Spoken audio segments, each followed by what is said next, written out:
গরমের বর্ষার দারুণ একটা টেস্টি এবং একদম শরীরে ব্যথা কমাবার একটা দারুণ ঔষধি শাক, যার নাম খাকরোল ডাঁটা। এইটা আমি এই পাতা সমেত সমস্ত শাকটা কীভাবে রান্না করব, সঙ্গে থেকে পুরো ভিডিওটা দেখো। এটা খুব ভালো করে এগুলো বেছে নেব বন্ধুরা। এই যে ডাঁটা দেখতে পাচ্ছ তোমরা, আমার বাগান থেকে তুলে নিয়ে এসেছি। তোমরা জানো আমার বাগানে সব রকম শাকই আছে। এগুলো এইভাবে বেছে নেব, হ্যাঁ, বেছে নিয়ে সুন্দর ফিরে আসছি। এমনকি এই শাকগুলো আমি ফেলবো না, এই সমস্ত শাকগুলো আমি নিয়ে নেবো বন্ধুরা। এই শাকগুলো বেছে সব নিয়ে নেবো, নিয়ে আমি কিভাবে রান্না করি সঙ্গে থেকে পুরো ভিডিওটা দেখো। শুকনো কড়াই নিয়েছি, আর তোমরা দেখেছো এই যে খাকরোল ডাঁটা সুন্দর করে দেখো কেটে নিয়েছি। এইবার দেখো শুকনো কড়াইতে, হ্যাঁ, কিচ্ছু নেই, দেখো ভালো করে ধুয়ে নিয়েছি। ধুয়ে নিয়ে কড়াইয়ের মধ্যে এটা দিয়ে দেবো এরকমভাবে। দেখো জাস্ট একটু টেলে নেব, কি দিয়ে টালি সঙ্গে থেকে দেখো, একদম জলও দেবো না। শাকের যে জলটুকু তাতেই কাজ হয়ে যাবে। এই যে রসুনগুলো দিয়ে দেবো, গোটা রসুন, একটু লবণ দিয়ে দিলাম পরিমাণ মতো, একটা গোটা কাঁচা লঙ্কা দিয়ে দেবো বন্ধুরা। অনেক রকম খেয়েছো, কিন্তু গ্রাম্য পদ্ধতিতে সাধারণ মানুষরা কেমন করে, আমরা সাধারণ মানুষ বন্ধুরা, হ্যাঁ, একদম রাজকীয়ভাবে কোনো রান্না না, সাধারণ মানুষ কিভাবে খায় গ্রামের মানুষ, সেইটাই তোমাদের সঙ্গে শেয়ার করছি বন্ধুরা। আর বাড়ির জিনিস আমরা এইভাবেই খাই সাধারণত। এই সামান্য পরিমাণ হলুদ দিয়ে দিলাম, দেখো জাস্ট টেলে নেবো এগুলো দিয়ে, কোনো জল ফেলবো না। এই যে জলটা বেরিয়েছে, এটা এইভাবে জাল দিয়ে টেলে নিয়ে শুকিয়ে দেবো। এই দেখো বন্ধুরা, জলটা এইভাবে শুকিয়ে নিয়েছি।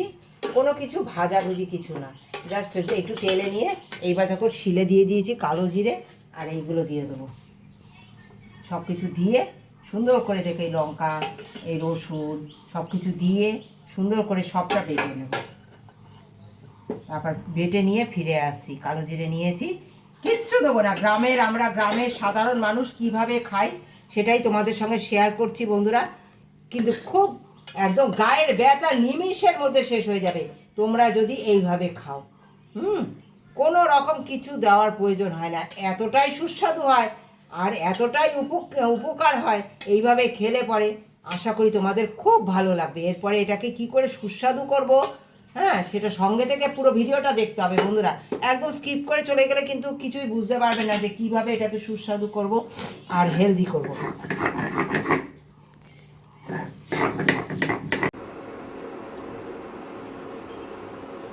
এক চামচ তেল দিয়ে দিলাম বন্ধুরা। দিয়ে দেবো কালো জিরে ফোড়নে, 1 চামচ জাস্ট তেল দিয়েছি। আমাদের গ্রামের মানুষরা সাধারণত তেল কম খায়। এই গ্রাম্য পদ্ধতিতে একবার খেয়ে দেখো, আশা করি তোমাদের খুবই ভালো লাগবে। দিয়ে দেবো একটা শুকনো লঙ্কা, কোনো পেঁয়াজ ছাড়া, একদম পেঁয়াজ দেবো না এই শাক রান্নায়। জাস্ট ওই রসুনটুকু দিয়েছি, কালো জিরে দিয়েছি, দেখেছো তোমরা।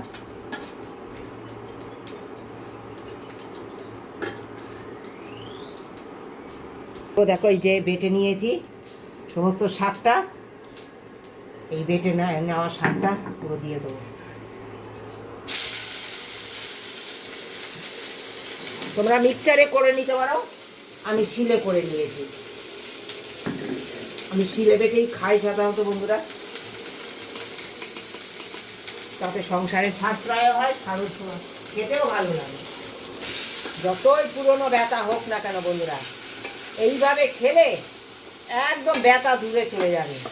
কারণ কী বলো তো, তেল, কোনো পেঁয়াজ কিছুই করছে না। কেমন লাগলো রেসিপিটা একটা কমেন্ট দিয়ে জানিও। এবার দেখো নামাবার আগে কি দেব, নামাবার আগে দিয়ে দেবো এই যে লেবুর রস, একটু লেবুর রস দিয়ে দিলাম, জাস্ট দারুণ লাগবে। তোমরা যদি চিনি দিতে চাও একটু চিনি দিতে পারো, আমি মিষ্টির গুঁড়ো দিয়ে দেবো। এই লেবুটা দিয়েছি তাই। এই যে দেখো 1 চিমটি জাস্ট দিলাম, তাতেই স্বাদে একদম পরিপূর্ণ হয়ে যাবে একেবারে। মানে প্রথম পাতে গরম ভাতে জাস্ট অসাধারণ। অসাধারণ লাগে খেতে। বর্ষার ব্যথা একদম দূর চলে যাবে, যতই পুরনো ব্যথা হোক কোথায় চলে যাবে কেউ টের পাবে না।